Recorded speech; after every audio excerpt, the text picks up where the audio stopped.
Sunday night meeting in here, after an emotional Saturday, afternoon and evening. Started off with my players. First thing I said as I sat here at the podium was, apologizing for our guys, to our football team, to our guys, about my post-game comments, which didn't obviously come out the way I intended them to come out. And sometimes that happens, but I look at it over the last really 48 hours, 24 hours, there's nothing worse than a loss. Loss, hurt. And the first thing I do is jump on a plane and I'm watching the video on my iPad, but the loss hurts. Everybody in that locker room is hurt.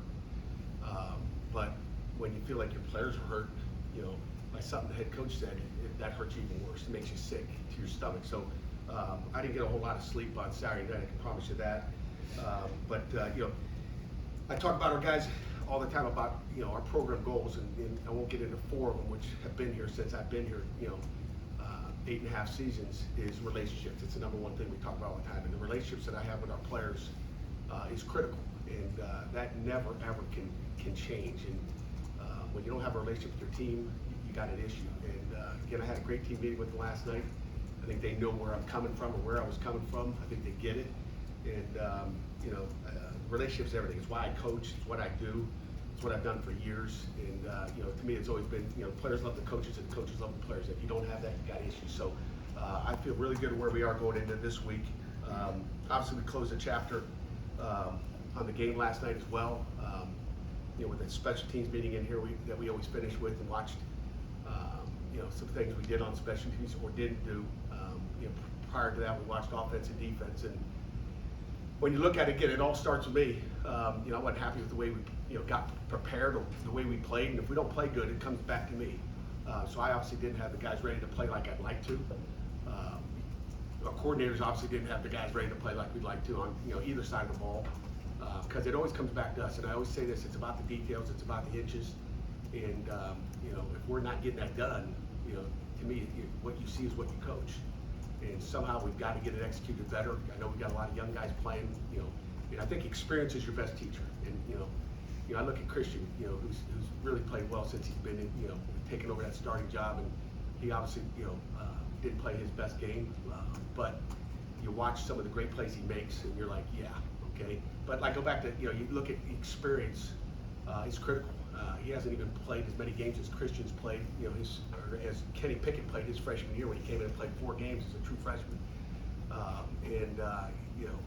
He will get much better every game, and experience is the best teacher, and you can't force feed that. We have to have patience as coaches, and that's just one position I'm talking about, but every position is the same way. But so I got to do a better job making sure they're ready to go.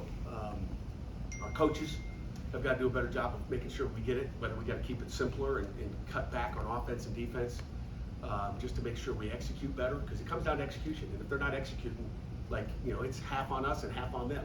It's a team win and a team loss whenever we stand in here. So we got to do a better job. And again, the big thing is you learn from them, and you hope you don't make the same mistakes twice. A lot of things we worked on that we saw, and we just didn't react to it well. Against a great football team. So we'll clean those up, and that's what our guys do. That's what we do as coaches. And again, I think patience for us has got to be key for us, for our coaches to continue to move. And then we got probably the best team we're going to play of the year. I mean, I think they're ranked 4th in the country. My USA Today coach Paul, I've had him at 2 for a long time. I think they're, I've watched them earlier in the year. I've had a chance to peek at them. And Travis Jordan, Mike Norvell's done an outstanding job there in his time there. His excellent coach is also the offensive coordinator. I think Jordan Travis is playing about as high level as any quarterback in the country, and we got a great football team, and that's kind of where our focus is going, right to them. And focused on that last night after our team meeting. We break up and go offense, defense again, and just get on to the new page. And I think that's always a good way to end our meeting. So we're ready to go, and it's Monday, so let's go. Questions? And did your players express any personal concern to you about your remarks? About what? About your remarks. Did they come to you and say they were concerned about what you said? No, I went to them first. I talked to some guys on the airplane, to be honest with you. But I think you only get pieces of things sometimes in the world we're in, and I think they feel good. Like I said, 9 years. Nobody is I guess graded on one night.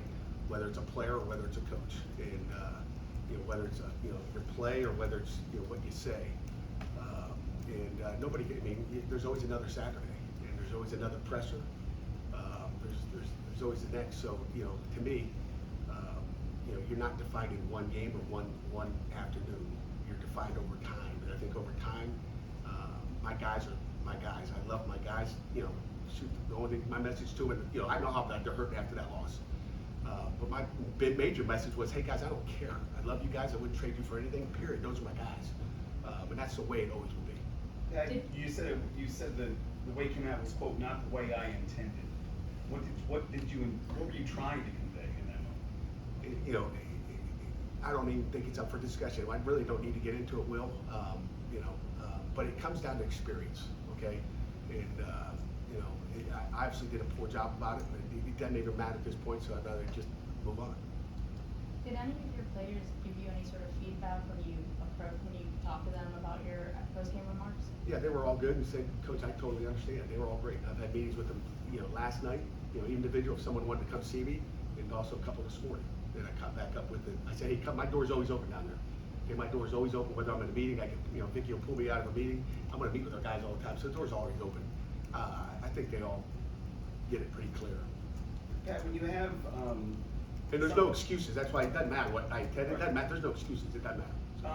when you have something like that that gets that kind of attention, and you've got kids in 6-8 weeks that you're going to want to come to sign a commitment here, do you worry that that sort of comment can play to outside this room, to people that might be considering coming here and might affect that decision? I think again, you're graded over what you've done for 9 years, okay? And you can go back to Phil Jacoba for 5 weeks or whatever weeks it was, to where it's loyalty. I always have loyalty to our football team, period. And, you can look at that, and then you can look at 1 6-second snippet, and which one you're going to go with. So that's up to you. You made a comparison to what Christian's the kind of year Christian's having right now in situations, and to what Kenny was going through in his freshman year. Do you see them as kind of in the same vein, their situations the same vein as Christian, someone you're long-term invested in as a starter for a while? I think it's every player. I mean, you look at Terrancino's played a pretty darn solid game at right tackle. His first start, he had 5 plays up until Saturday, guys. I mean, we look at the inexperience we have on our field. He did a heck of a job, and again, he's only going to get better from it. The guys learn again, whether it's Kenny Pickett. I mean, everybody said he had a breakout year in 21, wins the championship, right? Nobody was talking about him in 2020 or 19, and again, all of a sudden, like, hey, what happened? Okay, what's called experience, and I think, like I said, that's the deal. I mean, when DeMar Hamlin, I'll go back to just another position. You can talk about Kalijah Kancey. When DeMar Hamlin graduated, I'm like, whew, and I probably sat in here probably after, whether it was in the spring or spring ball, like replacing DeMar Hamlin. That's big shoes to fill. That guy was a football player. He did a great job at that free safety spot, which I think is one of the most critical. And Eric Howell was the guy to step up. Okay, and you didn't know he was going to step up like he did, okay? But experience, and he may have started slow that 21 season, but he finished strong, and finished strong with 22. So it's just experience. I mean, guys, the only way you learn is when you get beat. I hate to tell you, you get beat, you learn. And if you only have success, then maybe you didn't play anybody. But you win, and you learn based on experiences. And whether it's a right tackle with Terrancinos or DeMar Hamlin or Hallett, doesn't matter what it is. We've got some experienced positions on our football team. And we got some inexperience, and those are growing pains that, like I said to our coaches, we got to be patient with them, and we got to do a better job coaching them. We got to do a better job coaching them, and I've told them 10 times, tell them 12 times, tell them 15 times, we just keep coaching, that's what we do. Just looking at your upcoming opponent, what stands out? I mean, there's so much that stands out, but what do you think is going to be the most difficult thing to defend with this Florida State offense? Ooh. It's Wilson on one side and Keon Coleman on the other side, and Travis. I mean, you cover those guys, he's taking off running. He is athletic. He's smart. Obviously, Coach Norvell, does a great job. And again, we played him, we played Travis in 2020 during the COVID year. We got him down there, and he ended up getting hurt before the half, I believe. And he had a big run on us early, and we kind of got experience from that first run that he took, 80 yards or whatever it was. We had a defensive end run up the field, you learn. It's a play you didn't see and you learn, and then all of a sudden we shut it down and play. But, you know, Travis is a different player in 2020 than he is right now, correct? I mean, I don't know how many games they won in 20. I didn't go back and look at that. But you look at where he is and what the experience has done for him, period. You know, we can talk Kenny Pickett, we can talk him as well. He's playing at a high level. He doesn't make, what's he got, 18 TDs and 2 interceptions. The guy doesn't make mistakes. And he's confident, and, you know, the guy plays with swagger too. I mean, he gets a run. I mean, he looks like he's a linebacker. You know, just the emotion. He plays with emotion and passion, and you know, he is the leader of that football team, guaranteed. Pat, their sports information people put out last night, they're the only team in the country that's allowed less than 50% completions. Who is? Florida State. They've allowed less than 50%. Less than 50% complete pass. What makes their secondary so good? You know, every good secondary has a good D-line, right? They got some athletic ends that rush up the field. You know, one from the University of Albany, that's a game wrecker. He's special, and you know, but they got athletes all over the field. They're athletic, they're well coached, and you know, I've had great conversations with Mike Norvell through the years, and you know, his team plays with toughness, physicality, and they believe, and you know, they play hard, and that's, you know, what our football team is like, and I think he's got the same kind of thing. Pat, did you worry about that belief being affected by what happened on Saturday? Not at all. Not at all. You know, again, coaches aren't happy with Saturday, and neither are the players. Players know. They watch the tape. You know, it's our job as coaches to put our guys in position to make plays. Sometimes we do, sometimes we don't. Sometimes we're in position to make plays and we don't make them. That's physical. You know, we talk about structural is probably a coach. Man, that was a terrible call versus that play they had. And then there's the you know, the physical and the mental. And there were some physical errors and there's mental errors, and that's, you know, where our guys aren't happy about how they execute it. And you know, sometimes really good teams like Notre Dame. Notre Dame was a good football team. I mean, really good. And they lost to Ohio State by 3 at home, you know, gave up 17 points to the Buckeyes and knocked the heck out of USC. So it's a good football team. We didn't get beat by, you know, an average football team. When you have you play a lot of young guys this year, or guys at least that are new here, vice versa, when they have that sort of struggles, do you have to approach that differently than if you had a veteran team that had sort of been through the ups and downs? You could say, look, I'm sure that they're going to bounce back. Yeah, not really. I mean, you got to treat them all the same, because the standard is a standard, right? I mean, every Saturday we go out, we believe we're going to win, okay? And again, like I said, it's my fault. Mentally, we got to be locked in to the point we execute.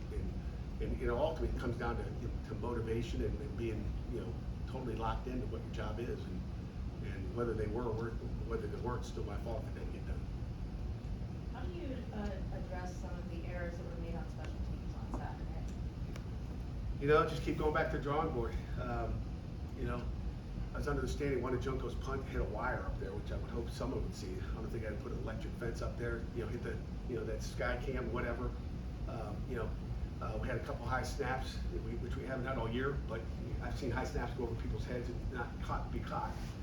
So there's a lot of good things on tape, guys. I mean, when you look at it offensively, defensively, there's some shots we missed, you know, that we threw to and missed. There's some shots offensively that, you know, we looked to the wrong side of the field. That it comes with experience and understanding coverages and you know, just taking your time and, you know, in the pocket and not rushing your throws. But when there's pressure at times, you know, with guys coming off the edge or coming up the middle, sometimes that happens. But some of the special teams, Amanda, that we got to address is just a finish. I mean, that first punt return, you know, which was a, you know, punch in the gut.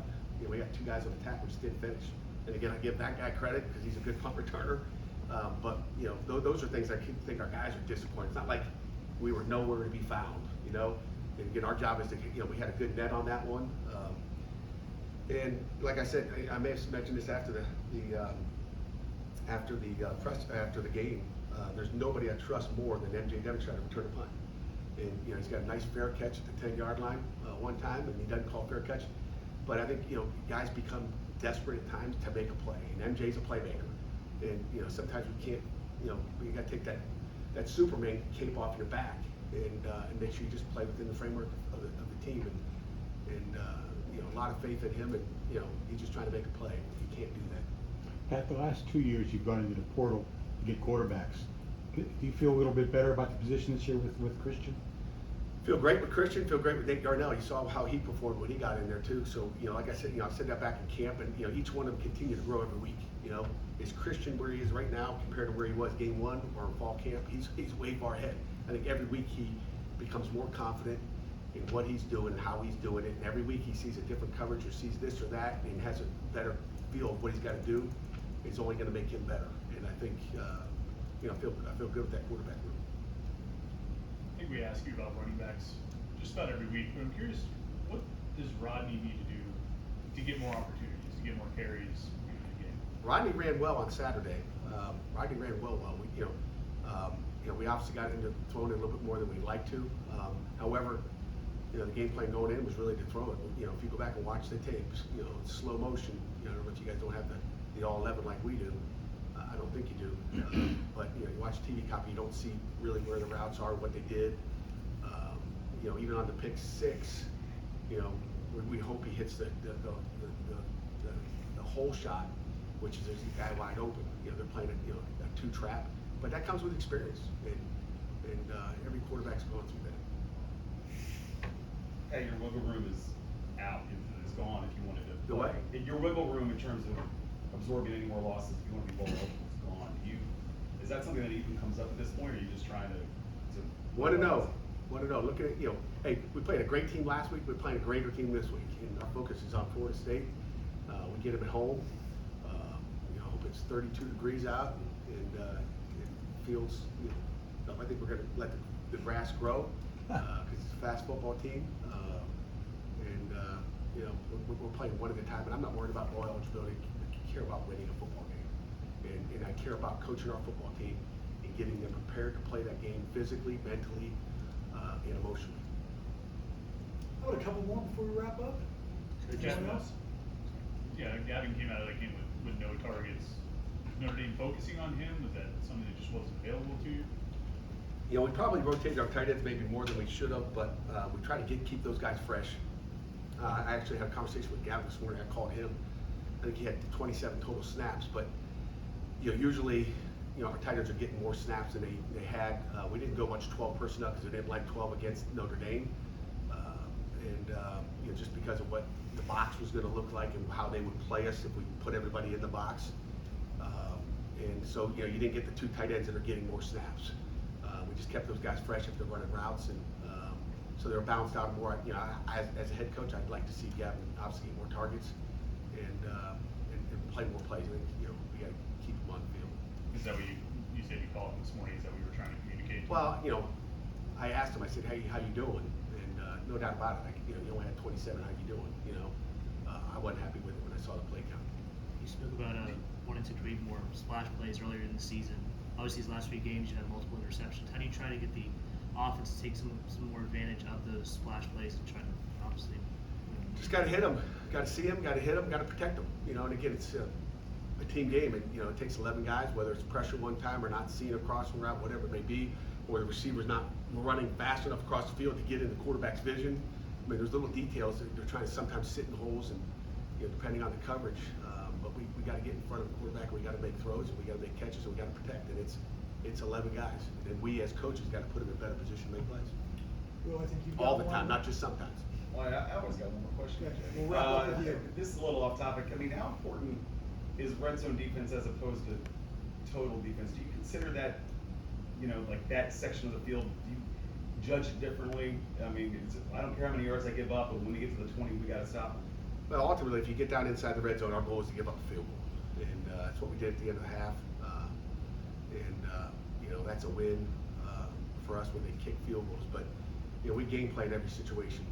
Whether it's P and 10, normal downs, normal areas of the field. But defensively, we game plan.